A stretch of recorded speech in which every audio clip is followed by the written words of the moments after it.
अस्सलाम वालेकुम सर। मेरा नाम शकीला बानो, मेरे वालिद साहब का नाम मरहूम सैयद हातिम साहब। मैं बक्सर जहाज़ घाट की रहने वाली हूँ।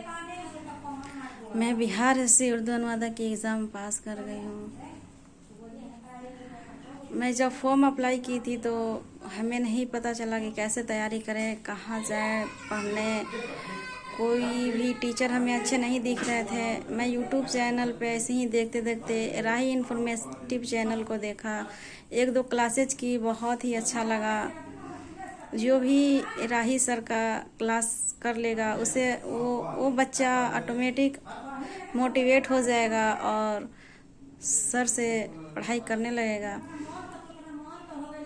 मुबारक राही सर जो हैं बहुत अच्छे से टेस्ट लेते थे, क्लास टाइम पे कराते थे और बोलते थे तैयारी करो, इंशाअल्लाह कामयाबी मिलेगी।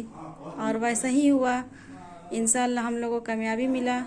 और मैं यही कहूँगी कि जैसे पीटी का तैयारी कराएं वैसे मेंस का तैयारी कराएं और एग्ज़ाम हम लोग पास कर जाएं, टेस्ट लें और तैयारी कराएं, हम लोग एग्ज़ाम पास कर जाएं, ताकि मुबारक सर के ही वजह से हम लोग आखिरी मंजिल तक पहुंच सकें। अस्सलाम वालेकुम सर।